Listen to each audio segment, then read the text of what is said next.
This is an episode called Your Ability to Pivot is Key During a Recession.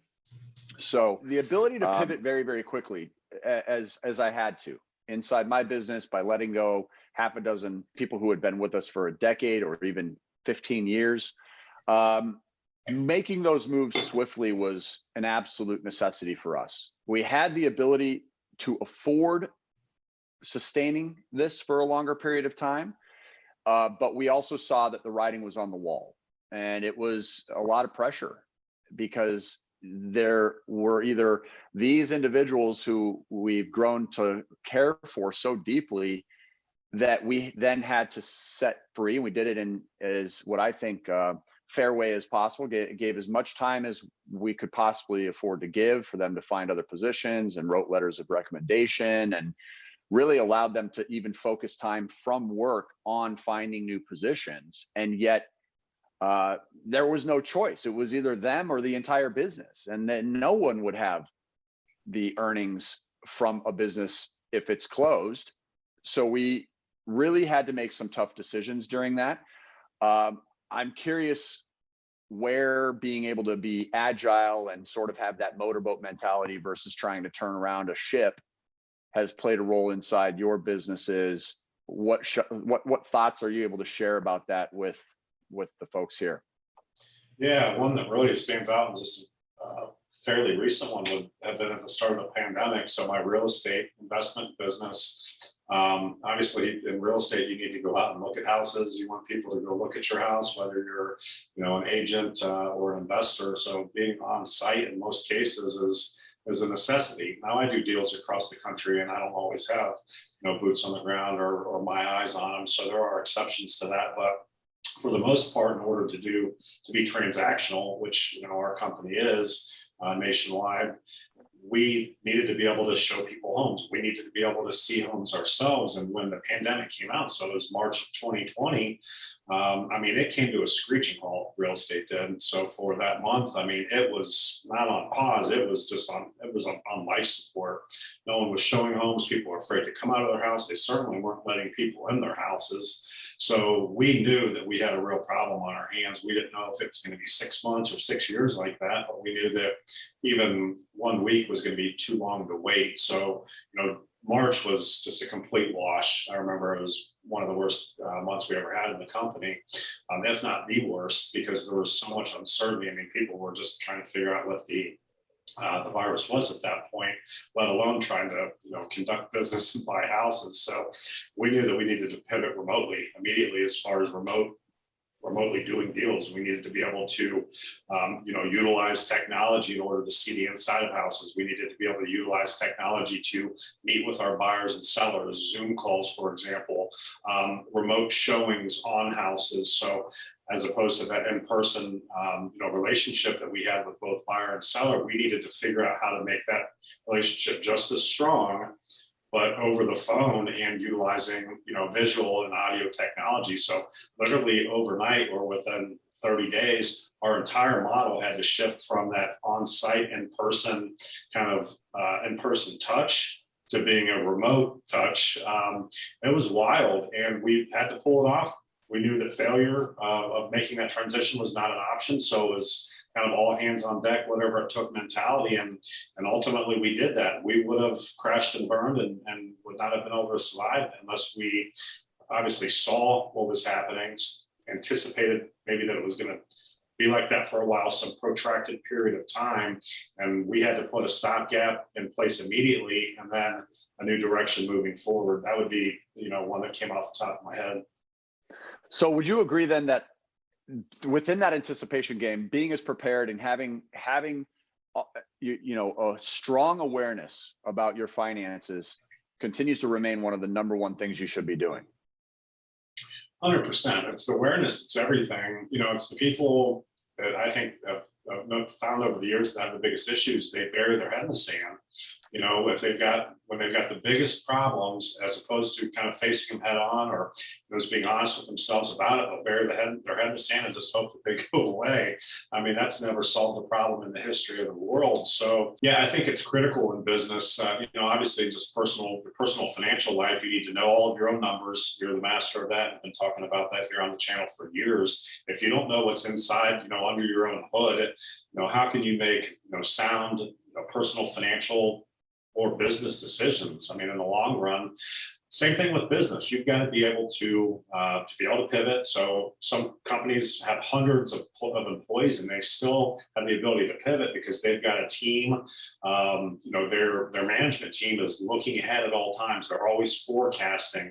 They're anticipating these things to happen, and they're maybe stocking up their coffers. So people that are seeing a recession happen are starting to stock away cash. We've been talking about that for months, so now they're going to reap the benefits of that because them having that cash on hand, they're going to have for sale deals. They're going to come across their desk that they wouldn't have been able to take advantage of had they not been prepared, had they not seen that coming. So I'm all about being prepared. I'm always trying to get better about it, though. That would be something that I'm always trying to work on as well. No one's got the absolute foresight. None of us have a crystal ball, but I love having insurance. And I think that's the key, right? If this doesn't turn into a recession, it's the same as having insurance and not needing it. Mm-hmm. In many ways, the preparation is harmless to you. So why not go after it? If you already haven't gone out and gotten a home equity line of credit on your property, you should be doing that. It should be underway.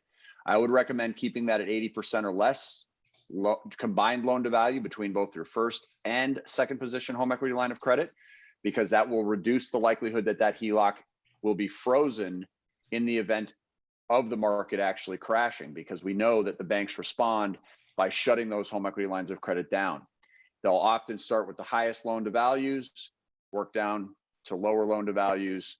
And if that collateral of the security interest being the property begins to lose perceived value in that area, just based on desk reviews and algorithms that are basically providing them essentially a general idea of that geographical area. If there seems to be declines, they're going to just start chopping those. We anticipate it. Maybe it doesn't happen, but by anticipating that, I might think to myself, maybe this home equity line of credit isn't enough, which is why I also have multiple unsecured lines of credit, both personal and business. The personal all require a personal guarantee. The business have all required a personal guarantee. And yet the one on the personal side is going to show up on credit reports. The one on a business side is not going to show up unless you default. Those can be extremely powerful tools, tens of thousands of dollars available to you of access in order to take advantage of opportunity. I mentioned last week that I used the $50,000 home equity line of credit to start a business a year and a half ago that last year generated its first year in business $165,000 of revenue. $140,000 of that was profit, and 50% ownership to me meant that I received $70,000. This year we anticipate that business to double. It's a business that, because again, we see we're experiencing the anticipation of a potential downturn. I had a very easy checklist of things that were important to me, including recession proofing. And this business is a business that is essential in any type of set of circumstances. It cannot be replaced with artificial intelligence. So we're really optimistic. And not only are we anticipating a downturn, but we anticipate with that business ongoing growth, regardless of what happens, which is why we just went out and purchased another vehicle for that business, also purchased a bunch of equipment for that business. And then we just cash flow those items as well by staying as lean and mean as we can and not taking on any more unnecessary company debt than we need to. Then we're able to actually stay safe and remain as cash flow flush as we can possibly. We then take that cash flow and reinvest it back into the business, buying more equipment and scaling out the operations. And before long, this business will easily be a 7-figure plus business model. I personally think it's a great time to start a business. But I think those principles are important. You have to start businesses on the back of anticipation. If you don't, you may end up in worse shape than you were before you started the business. The last thing you want to do is open a business that causes you a setback of any kind, because it can be pretty dramatic and it can be extremely expensive. So let me ask you this, Matthew, with that business. So obviously we're talking about the looming recession right now, and it sounds like you're continuing to not only your personal portfolio, which we've done videos on, but in your businesses as well. You're continuing to invest into them as opposed to sitting on your hands. Why is that? I mean, I think that people, they hear recession, and the biggest mistake people can obviously make is a panic sell. You don't buy high and sell low to make money, but people need to not stop investing, just start investing for long-term plays. And that's exactly what you're doing. Your long-term play is that business. So investing in it right now, regardless of what's going on in the market right now, is what makes sense to you. Not necessarily. I do really focus on the long-term net worth investments without question, but I don't consider these types of investments to be my longer-term priority. These are my short-term net cash flow solutions. These are. You're not looking at the drain business as a long term. I certainly believe that it will be, but for me, that business is all about extracting as much profit and cash flow as possible to then put into the long-term net worth investments that I choose to invest in, and that involves the dollar cost averaging into digital assets and other. It also involves investing in real estate. At the end of the day, those things are going to be volatile with respect to values. There is many who are anticipating as much as a 40% drop over the next couple of years within real estate.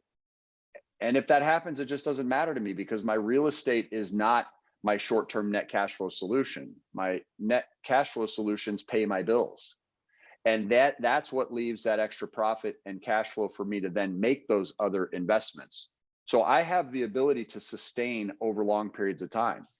And like we saw in the last recession, which was echoed here through Patrick's presentation, the best time to be active is right on the heels of that recession hitting, right? If you would have been purchasing in that 2009, 10, 11, 12 window, you would be doing extremely well with those properties today. So it really just boils down to economic expansion after the recession. Economic expansion after the recession can be amazing. But if I'm not focusing on those short-term net cash flow solutions, where do I find the money to participate in that? This is an episode called Your Ability to Pivot is Key During a Recession. So I think, again, highlighting the fact that, you better be aware of what's coming in and what's going out, downloading that cash flow cruncher, using free sites like mint.com, Every Dollar, Dave Ramsey's tool, QuickBooks or Quicken, tracking mechanisms that allow you to understand exactly what's going on within your budget. That four-letter word that everybody hates is going to be paramount, so that you can then stop the bleeding on things that are unnecessary and earn as much by making yourself as valuable as you can to the marketplace, thereby providing you access to as much money as you can possibly get. And while most people agree that having money sitting idly is not a worthwhile use of those funds, we don't save for retirement, we invest for retirement, is absolutely essential. But look, at $2,000, $3,000, $4,000, $5,000 a month, you're really only able to tuck away, $25,000 up to maybe $60,000 a year in usable capital that you can then go out and invest with. Most people have a hard time coming up with those types of dollars. That, for most households, I think, is a considerable amount of money. So how do we find alternatives? $60,000, while $5K per month is pretty substantial in most people's minds, I don't think $60,000 really gets you that much by way of assets, especially when we're talking about real estate. Even with a 40% drop in property values. You're still not going to be able to get a lot. So how do we maximize that dollar amount from, say, 2,000 to then 3,000, or 3,000 to 5,000, or 5,000 to 10,000 each and every month, so that that $60,000 per year can grow to $120,000 of investable money every year? And the more you have to put away and invest with on the heels of the recession, the more wealth you will end up being able to enjoy as that expansion takes place. So I think, again, I'm going to continue to reiterate the fact that we absolutely need to be looking at ways of generating new income. I think it's a phenomenal time to be starting businesses. I think when people are scared and they're running from things, the best approach is probably to consider running towards it. I think doing so safely is also extremely important. So minimizing how much debt you're choosing to take on. I'll always preach, I think debt is probably the number one threat to any financial safety you're trying to build. So being extremely careful about how you manage your debt, what you're borrowing, how it's being repaid, having a very clear plan in place as to how you're going to do that. It needs to be the top of your morning meeting every single day. So starting businesses that don't necessarily require a lot of capital, those would be where I would be looking. I would also be looking at businesses that allow me some flexibility. What happens if that agility and ability to pivot quickly required you to move somewhere? Would you be able to do that if you're starting a business that requires you to be geographically restricted? So I'm looking at businesses that I can operate from a computer. I'm looking at businesses that don't take a lot of money. And I'm not necessarily looking at businesses that are entirely recession proof. But that's why I'm looking for businesses that don't take a lot of money and certainly don't require a lot of debt. Because if something does happen, I have to be able to shift. And I can't necessarily count on that income. That income might be very temporary. The drain business income might be temporary. It's hard to say. I've never run a drain. I don't think they're getting rid of drains. I think in general, anytime soon. I don't know. Yeah. Yeah, I mean, again, from a necessity standpoint, we're looking good. But what happens if the next best drain guy in town decides to start up an operation, and next thing you know, he or she is suddenly taking away 50% of our business because they can do it for less or they can get there faster? The competition is a factor that may influence what we're doing. We could have a series of bad incidents that end up causing damage to equipment or the vehicles. That could end up being really expensive. We could end up with an injury. It's not a safe business. My guys are in the trenches, literally digging and experiencing, brown recluses and black widows in crawl spaces. All it takes is one of my key guys to get, bit in the neck. And all of a sudden there's a shift. There's a lot of uncertainty in business in general. So being prepared, having those types of anticipation conversations, loved that topic in his presentation. And that's why we have phenomenal insurance. We've got great disability insurance. We've got workman's comp in place. And we really try to structure this thing in order to be as prepared as we can be for absolutely any possibility that might come up, including but not limited to having access to as much capital as possible. And that's why, even though we could pay cash for this recent van purchase last week, we chose to finance it. And we're paying somewhere in that $550 per month range. Sure, I like the debt freedom side, but stockpiling that money and having those reserves for right now made better sense. And that was purely based on an anticipation based analysis. We just wanted to say, hey, let's try to keep this as flush as we can at the moment. Yeah, we're doing that on our companies as well. Just cash is king. We're just trying to keep our coffers as full as possible, topping off reserves. Personally, also, I think the mindset shifts that if we're talking about potential silver linings for a recession, I think those mindset shifts are important for people. They'll learn how, if they're not already, to live within their means, right? Again, topping off reserves, that rainy day fund, making sure that thing's flush with cash. Just the ability to, really assess your money management, that you might not, have under the microscope all the time. Recessions, typically people save more. So during the recession, if and when it comes, people are going to be putting more savings. So they're going to come out on the other side, smelling a little bit better or feeling a little bit better or being in a better financial position. So recession, the word doesn't terrify me. I look at it as opportunity. From an investor standpoint, from a consumer standpoint, yeah, there's going to be some bumps and bruises that are going to come along the way. Mindset shifts are going to be imperative for people to really come out really good on the other side. So if you're not doing that, we obviously implore people to do that. If you've got a business and you're not experiencing those pains at this point, so what? Put yourself under the microscope. If it doesn't come and you've already trimmed that fat and your balance sheet's going to look better coming out the other side either way, why wouldn't you want that, right?